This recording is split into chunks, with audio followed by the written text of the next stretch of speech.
Welcome everybody to the Toku Portal podcast for Kishiryu Sentai Ryusoulger. Took me 33 episodes to flub that. I am Vashi V, and joining me today is Right. Decade's not here. We're not sure what's up. I think he's just something to do with his work schedule or something, maybe. I don't know. right. Though I am pissed that it took that I even flubbed the titles of these regardless, because it's literally in front of my face. I'm reading it off. Yeah. So, we open up with a follow up to last week's episode where Creon, infected the grunts to create the monster. They're not happy about that because that kills people. Yeah, they're actually pissed. So he's actually like on his knees apologizing to them.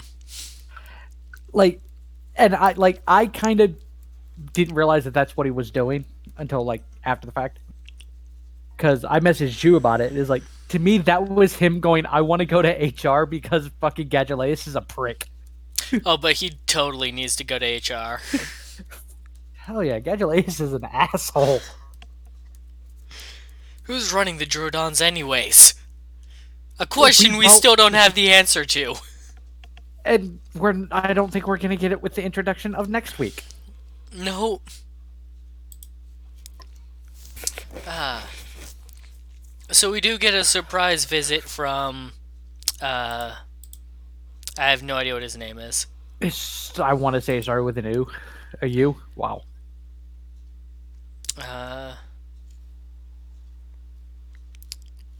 I don't know. I was trying to look, but Give me 1 second.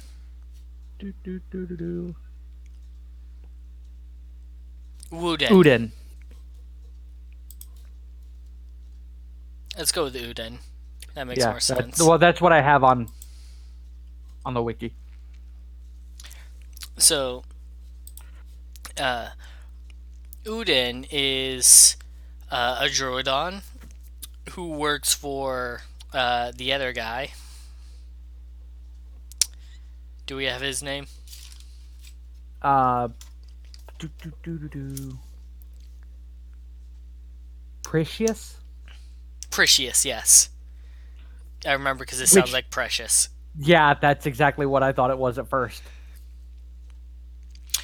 So, Perseus is implied to be the him that Gadulus and Wiseru were talking about a while back. And Uden seems to be his emissary.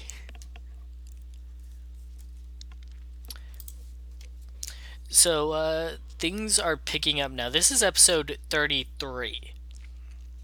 And, I did the math, based on, based on when, so, good news, we are getting a new Sentai after Ryusoulger. While it didn't meet market expectations, it did show much improvement over sales for Loop Ranger versus Pat Ranger. So the new Sentai is set to air on March 8th. And I did some quick math, and if I did it right, then Ryusoulger should be getting 49 episodes, or 48 if we take another break for Golf Week. I'm not sure when that is. Usually in December. Golf Week? I thought it was. Well, I mean that's usually they don't. Isn't that usually when they take the break? Is in December? I thought Golf Week was early year, like February or something. I just where they. I can do some quick math on that. But my point is that we're looking at about 15 to 16 more episodes. That could be two short arcs, or we could be entering the final arc here, depending on how things play out. So Perseus could be the final boss.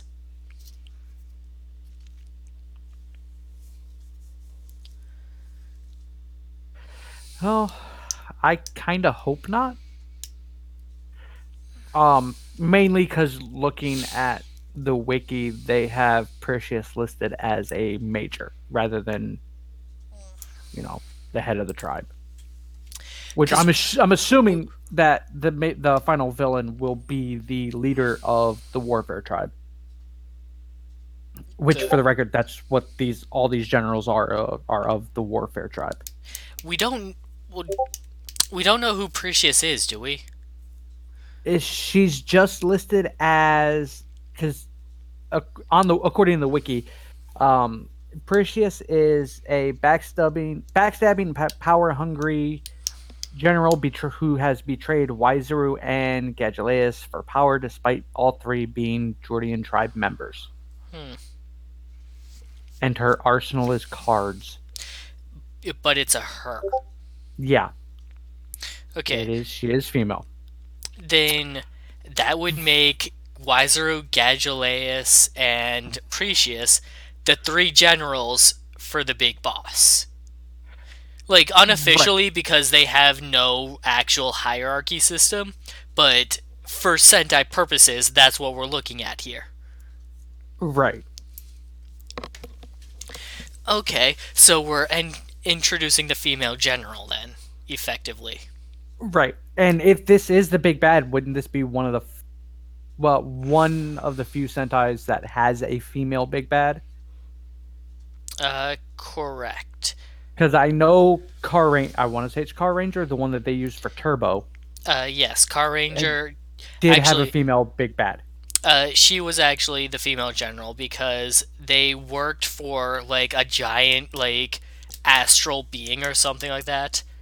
Okay, Oh. you saw Turbo, right? Yeah, yeah, yeah. Do you remember the last episode of Turbo when they destroy the base? Yeah. You know the monster that did it, that like they lost everything just to beat him? Yeah. Him. Wasn't that Dark Spectre or whatever the fuck his name was? No, No? no. It was somebody else. That was somebody else, and that's like the main antagonist of Car Ranger. Oh.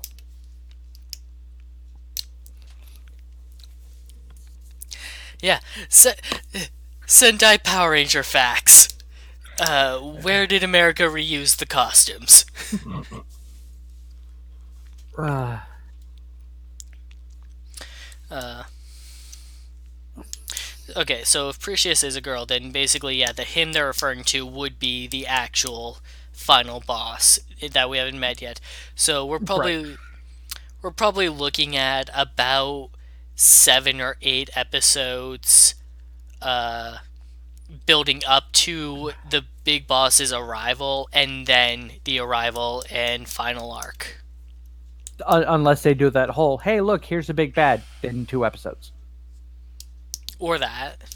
which they've done that before.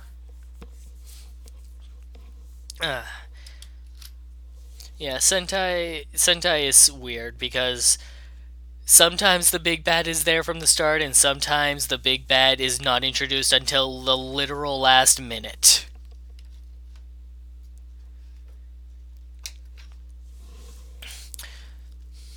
So, the Ryusoulgers are playing ping pong, and boy, is it nice to just see them doing an activity like this and just enjoying themselves. Like that. I was confused at what the fuck I was watching. Ping pong. Through this entire goddamn thing, I'm like, what the fuck are they doing? They're playing ping pong. What's so confusing about that? Because again, like you said, we don't see this type of shit. Which is why which is why it was so nice to see them doing it and just being normal for once.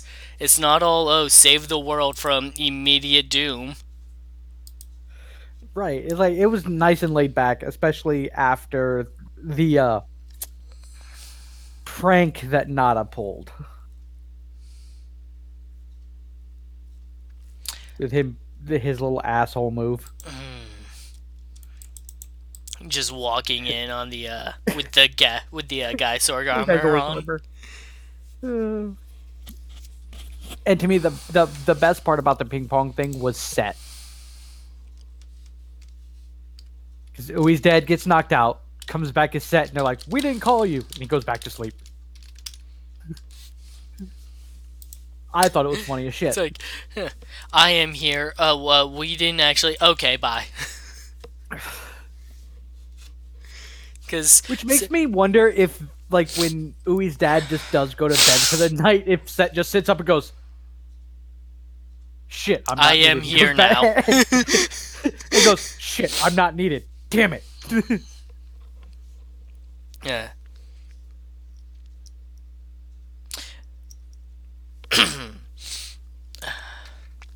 um. So Kanalo and Toa step outside where they run into Udon, who attacks them and assesses their skills and techniques, and then fucking absorbs them.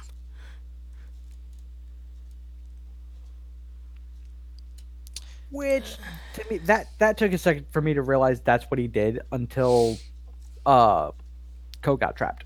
Right, like I didn't realize what was going on until later, but that's what happens. Like, nice work with Toa in this fight, by the way. Oh yeah, like, he's shown restraint and actually shows very good knowledge of what he is capable of and how to effectively use that, especially when working with some fighting with somebody he's not used to fighting with. Okay, so in the TV Neon subs, Perseus was labeled as male, but there tends to be controversy over character genders at times when it's a monster suit. Right. Because I mean, we had that with We still have it with Luck. Creon right now. We still have it with Creon. We have it with Luckiru. Um, though, Which Creon just feels more like a guy to me. I know this really doesn't mean much, but on granted the fandom wiki for it, Creon is listed as male. Everything in it says he. Really, I thought Creon was listed as a female on the wiki. Nope, it's listed as a he Oh, because he says he is also capable of bad mouthing Waizaru, which to be okay. fair he does. The last time I checked Creon's page, it was listed as female, so I wonder if we got clarification. Um, That or somebody just disagreed. right. So though with this is like I understand that this really doesn't mean much. Creon is voiced by a female. She got That doesn't mean anything. So is which Tommy I know. Pickles. Right. And Timmy Turner and like Bart says that half of male animation characters Tommy are Pickles is my favorite go-to for that.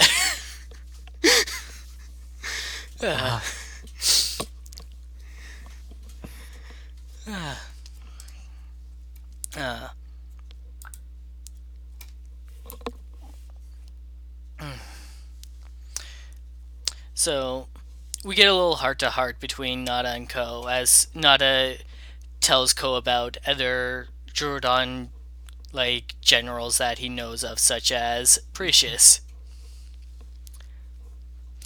and also tells Ko about how he helped Nada get through his own insecurities and the parts about himself that he didn't like.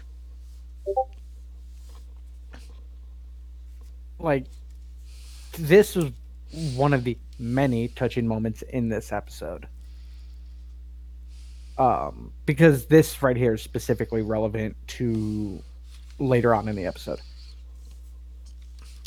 And like I love the fact that it went so far as to go, I am terrified of the Joridons.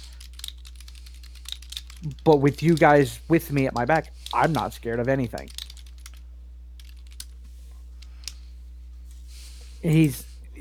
Ko's gone so far as to get him over his fear, which is amazing and really does come into play this episode.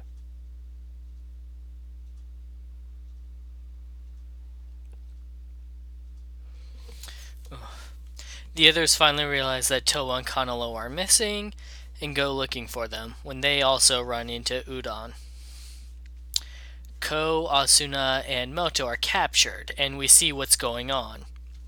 They're inside a maze like room inside of him where they fight an internal representation of Udon, who, as they fight, is absorbing their power, and the physical version of him can expel it. Say, in a fight against Bomba and Nada. Yeah, which to start off, him Udon being able to use like the like, because I'm equating to you know Ko used it and then immediately Udon used it outside. Like it was that like instantaneous. That's when you learned it. Right. Which instead of it being that, oh well, the time is moving differently, blah blah blah, which it very well could be.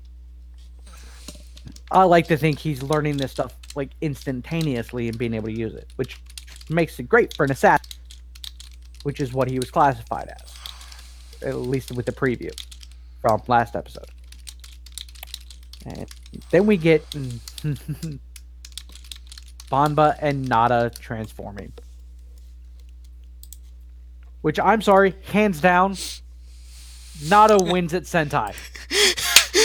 Like, so first of all, he's holding his Ryusoul up, saying, like, its name and stuff because he's used to just instantaneous transformation. The armor's not cursed anymore, so it's not doing everything it can to be fighting immediately.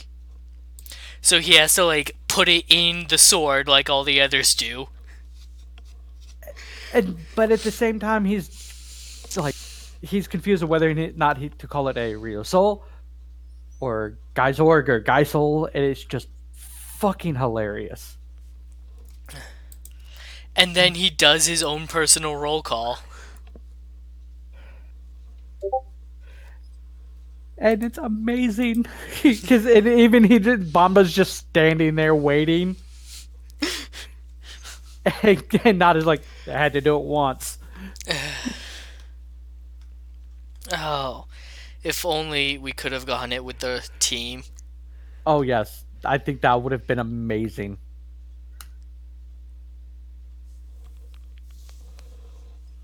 Oh, so you just made me realize that I actually misunderstood. He wasn't expecting to transform on its own. He was actually just trying to figure out what to call it, Yes, which is that was him. even more hilarious. Yes, because it's something that kind of gets overlooked with Sentai and stuff like that, and well, Tokusatsu in general. Everybody usually seems to have a innate knowledge of how to do this stuff. Granted, to be fair, usually it's people that were trained specifically for this, with like Zoo Ranger. Well, they knew how to do it because they've been doing it since forever. They just went to sleep for a long time, is all that was.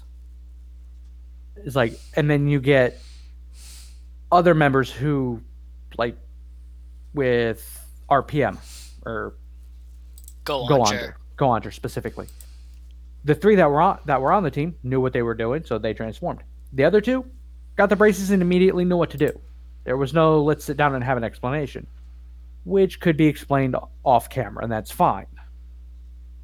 This one, literally, it's him figuring out how to do it. Because it's something that's usually done for him, because, sentient armor is nice like that.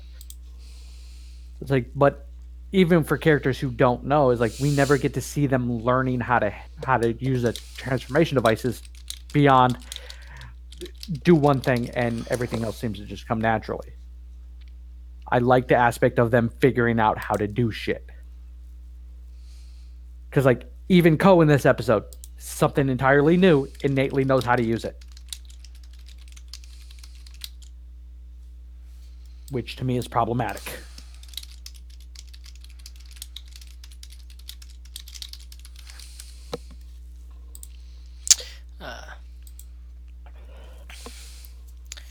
So, the two of them take on the monster alone in some, again, great choreography. Like, this show, top notch. And we actually got some really good special effects with this fight as well. Like, for Sentai standards, it was good. With Sentai standards, to me, this was like if writer attempted Sentai for an episode. Like the choreography is some of the best I've seen in Sentai in years. And honestly, for me, is primarily what I started watching this show for. Because I really wasn't big on the story until here recently. Like some of the characters and stuff I liked is like, but the overall story was to me was kind of meh. Seen this before, so this is it. Story wise, just picked up. It's like, but the fights are fucking amazing, especially this one. And Bomba gets absorbed, and because he saw that, like, oh man, this guy's replicating all their powers, he quickly figures out, like, that's how he's doing it, and he's able to inform everyone, like, hey, stop fighting, don't do anything, don't, like, give him strength. Leaving Nada to fight alone. Oh man. And, like, Nada is just getting beat down after beat down. In that moment And where, like it shows his resolve with this too, because we've never seen Nada as Nada. We've only seen Nada as I'm doing this Sword. because of the armor. You know, we've seen small hits when he was trying to play him along the line of getting their ass kicked by himself. But we've never seen him in a fight without that crutch, that safety net of Geizorg. And he very well aware he is not as skilled as he should be, but he continues to press on. And even Ko still has faith in him. Like, don't give up, Nada is still standing. And then Nada stands up and he grabs the monster and bashes it in the chest so hard his helmet breaks. Breaking the fucking patch on Uden, Creating a which hole is big enough for which is Ko to escape through. right, and it's badass moment. Oh, it is great. Like, the Sentai armor is supposed to, like, its armor protects them. Like, so whenever they get knocked out of their transformation, it just feels like, oh, they ran out of energy. But when a specific part of it breaks off, that's the real moment. Right, it's like, and even more so with Nada, considering the fact that his suit is straight up fucking armor. Like, it's not spandex with accents. It's goddamn armor. And he broke that shit.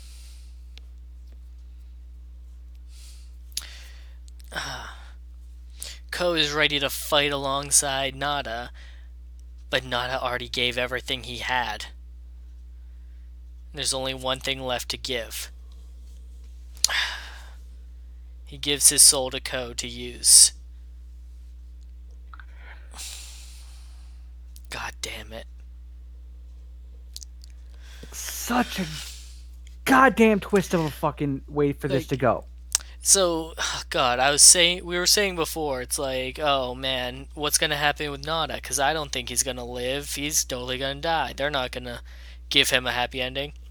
And then, like, not only do they save him from the armor's curse, he gets to keep the armor. So it's like, oh, he's gonna be around for a while as the seventh member. Nope! Nope, one goddamn episode. It's Tsukuyomi all over again. Well, the only difference is, Nada was You- fucking useful.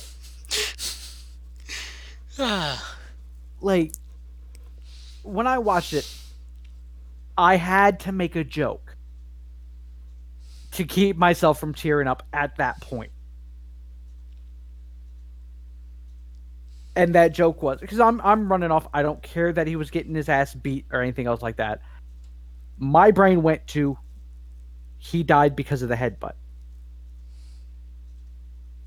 which I realize it's just all the damage he took up to that point, but I don't care. He pulled a reverse Kino from Kamen Rider Agito. Kino died from getting headbutted. Nada died from headbutting a monster. And in the end, Nada's death was more useful than Kino's. Yeah. Because that new soul that Ko now has, it is Nada's soul infused with the Gaisorg armor. With it, Ko is able to access a new form, Max Ryusoul Red or something like that. Which, And what a fucking earned power up that is. yeah, hard to argue about this particular red only power up. Because like this is where that conversation that Nada had with Ko earlier comes into play. This wasn't just, oh, you're red, so you get the power up. This was, no, you're the one who saved me. You're the one who believed in me from the get go. It never changed. It never wavered. So yes, I will give my soul for you. And this power up, like, it infuses Ko's Sentai suit with aspects of the Gaisorg armor. So in a way, it kind of looks like a red Gaisorg with slight adjustments to it. Mainly being the fact that the Sentai suit is clearly a Sentai suit. Right. But my god, does it look amazing. Yeah, when I saw the toy scan, I was upset. It's like, this is what I envision a Night Sentai would look like. I wish the whole team had something like this. Why is this red only? Now I know why it's red only. It, it, and it's fucking badass. Like, I can legit see this as a power up, like a true power up. And the fact of how he earned it solidifies it to me as one of the best power ups. And like, it's not even just his own raw power that gets increased. Like, he straight up throws Ryusouls out into the open who fight on their own with their, like, things to help him out. The little robot bodies. You're right, because the Ryusouls can turn into, like, little knight figurines. And that's normally how they combine. It's either how they combine or how their armor is created. But in this case, like, he throws them out and they just act on their own. And it's fucking great. Seeing that one somebody hit Uden with a hammer was fantastic. With the monster defeated, the others are free, and they go to rush to Ko's side. But where's Nada?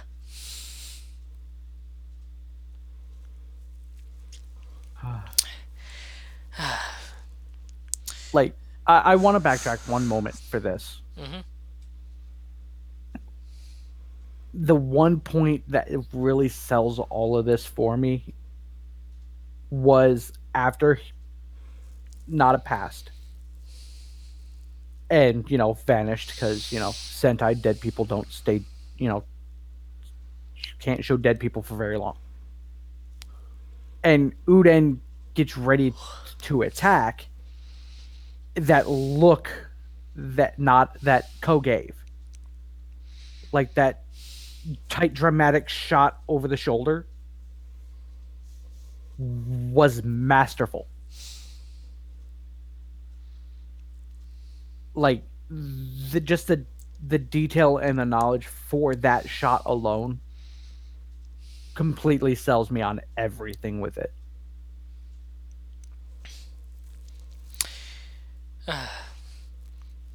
Ui finds a message that Nada had recorded with her camera.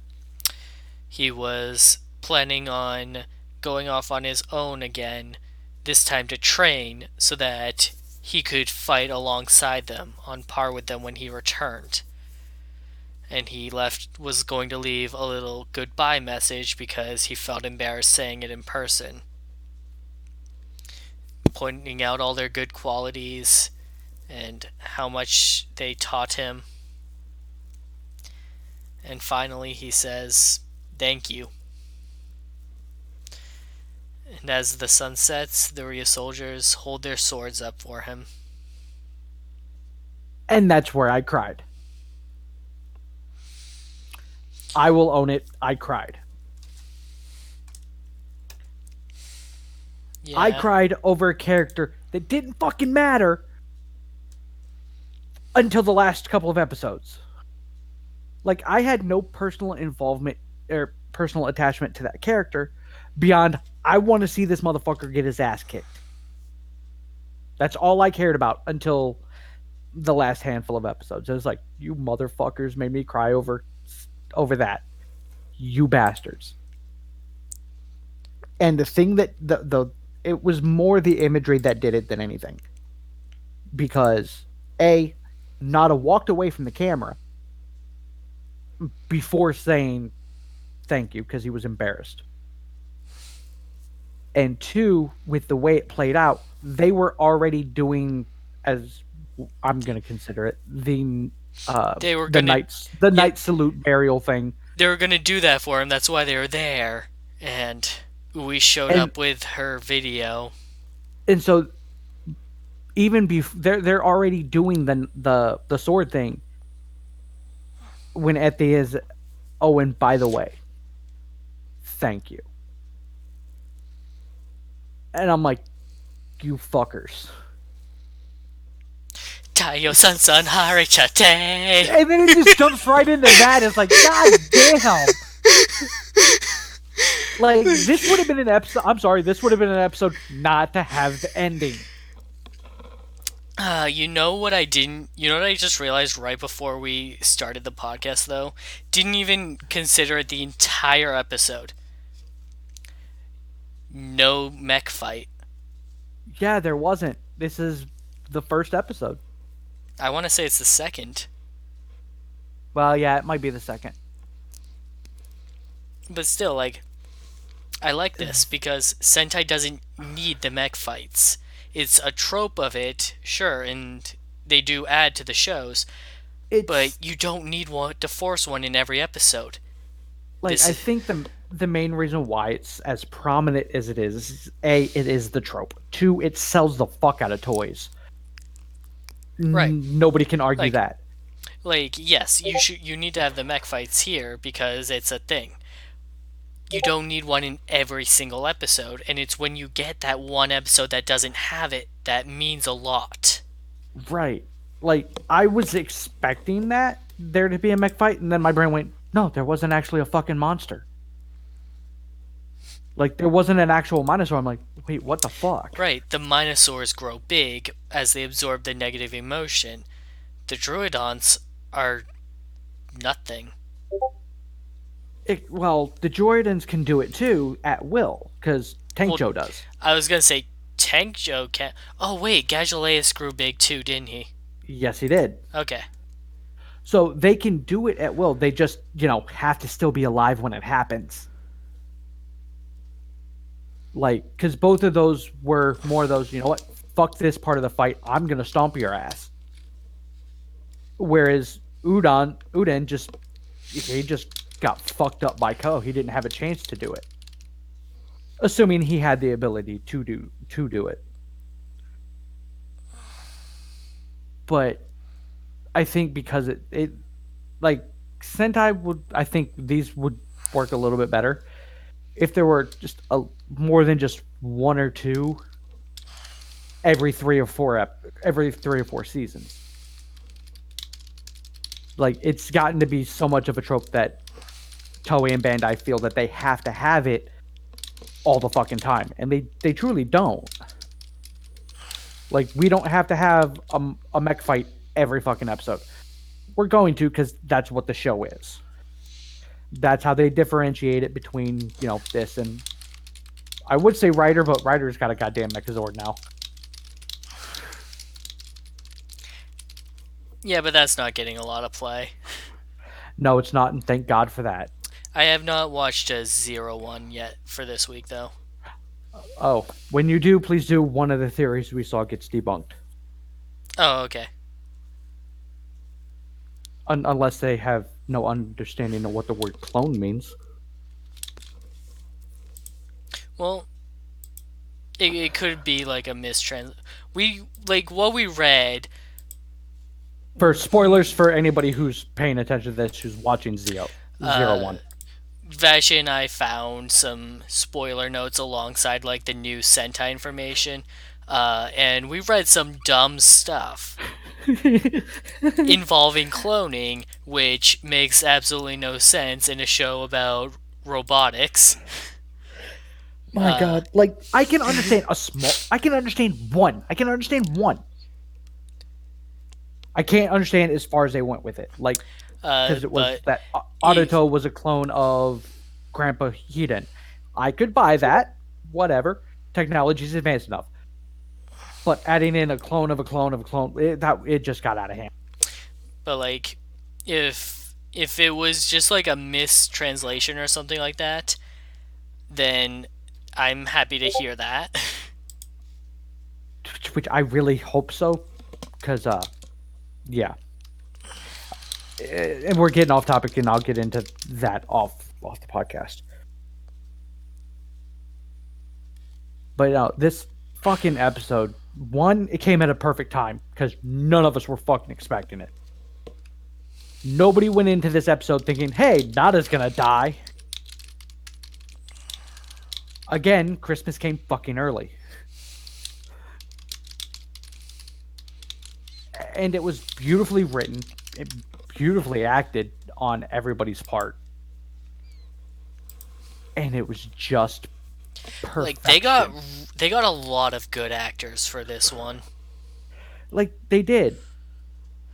And I think the funniest point in like all of the ending of it was during Nada's "I'm going away" message. He starts listing off everybody's, good attributes. And then as a joke goes, "Asuna, you're very cute." And moves on. To the point where there's Asuna in tears going, wait, what?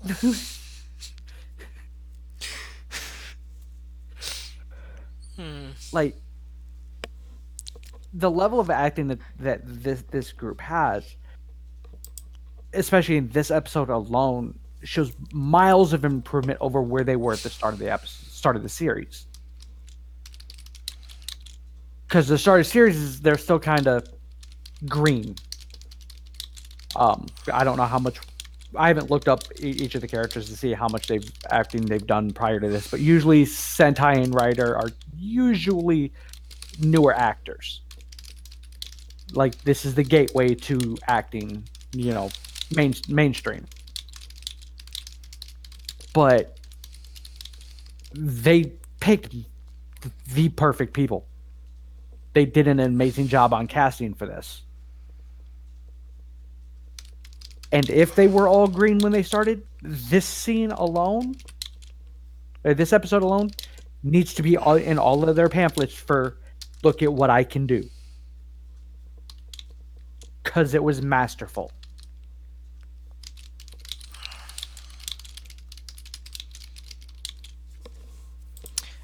So quick on the next episode preview. A space demon soar appears. What the fuck is that? It sounds awesome. It does, and I'm pretty sure they're assuming that they're referring to Perseus. Like you if you watch the trailer, you get a glimpse of the monster. Not a very good one, but it looks like a Godzilla villain.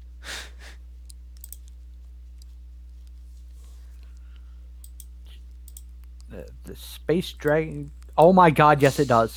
Yeah. Like I'm looking at it fighting the mech. Tiramigo. Yeah. What the fuck?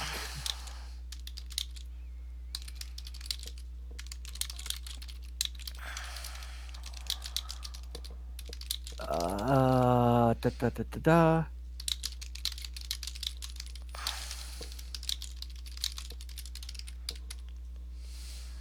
Oh, well, that makes sense. Looking at what I'm seeing, and spoilers for if just in case this is all right.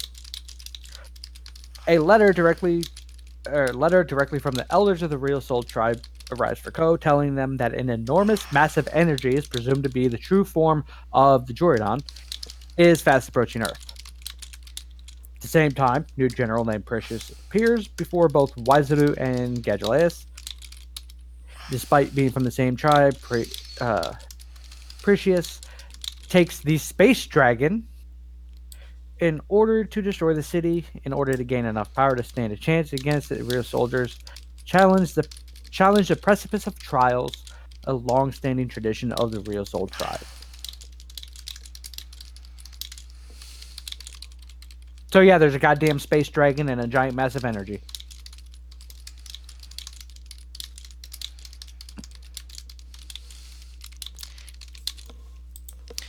And it does the shot of a Tiramigo mech and a Piton mech standing next to each other, and I'm sure that the Masa Rex one is just off screen. So I have news that I'm very excited about. What's up? Perseus is voiced by Romi Park. Oh, who's that? The voice actress, she is famous for many of her roles in anime, which include Edward Elric, Oh. Temari in Naruto, Oh. Captain Hitsugaya from Bleach. Um, in Super Sentai, she voiced Dayu Usakawa. In Sorry, who? Samurai Sentai, Dayu, Oh. the female general. Yes. In Shinkenger, and also played her human form. Huh. I only clicked on it because I recognized the name Romy Park.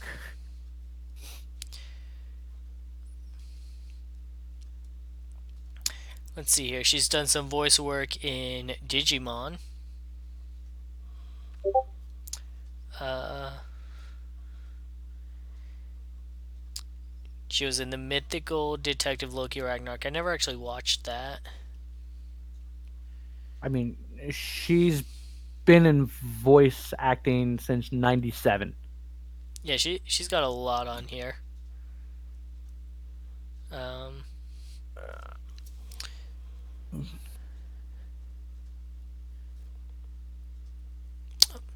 oh, cool. She was in Dragon Pilot.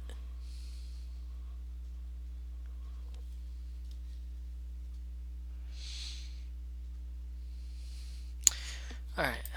So, thanks for joining us tonight, everybody. We'll be back tomorrow for Kamen Rider Zero One. Thank you all for listening. We'll see you back tomorrow or next week.